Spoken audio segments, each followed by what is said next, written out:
हनुमान जी की और सुरसा जो राक्षसनी थी उसकी बहुत ही प्यारी रोचक कथा है, हास्य कथा है। तो बात उस समय की है जब हनुमान जी समुद्र पार करके लंका में जा रहे थे। तो समुद्र पार करते समय ये जो राक्षसनी थी बीच समुद्र में प्रकट हो गई। तो इसको वरदान प्राप्त था कि ये अपने शरीर को दुगना कर सकती है, जो भी उसका सामने होगा उसके शरीर को हमेशा वो अपने शरीर से ज़्यादा कर लेगी। तो हनुमान जी गए तो रास्ते में रोक लिया। उसको वरदान था कि वो परछाई को पकड़ लेती थी। हनुमान जी को पकड़ लिया, बोली मैं तुम्हें खाऊंगी। हनुमान जी बोला नहीं, हमें समय नहीं है, हम लंका जा रहे हैं। बोला नहीं, मैं तो खाऊंगी। हनुमान जी ने सोचा कि अब तो भाई इसको जल्दी ख़त्म करना ही पड़ेगा, तभी आगे बढ़ पाएंगे। तो हनुमान जी 1 योजन के हुए तो सुरसा 2 योजन की हो गई। हनुमान जी 2 योजन के, वो 4 योजन की हो गई।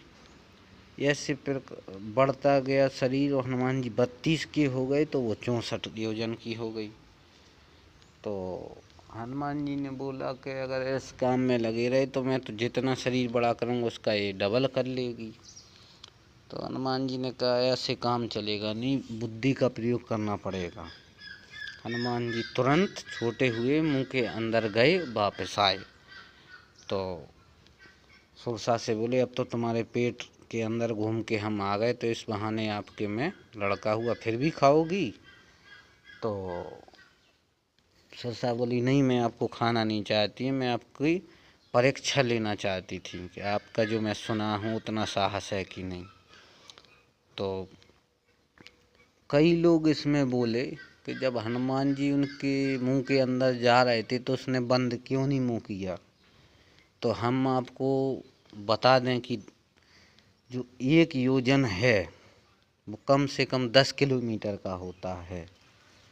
तो सुरसा का मुंह 64 योजन का हो गया था। अब लगा लो 64 गुणा 10 मतलब 640 किलोमीटर। तो जब 640 किलोमीटर उस मुंह को बंद करेगी तो कितना टाइम लगेगा? 600 किलोमीटर हवाई जहाज को भी जाने में 30 मिनट लगता है। तो ये इतने जल्दी बंद कर लेगी, इसलिए उसने मुंह जल्दी बंद नहीं कर पाया। तो इस कथा में हमें यही शिक्षा मिलती है कि जब आदमी का बल काम ना आए वहाँ बुद्धि का प्रयोग करना चाहिए। बोलिए बजरंगबली की जय।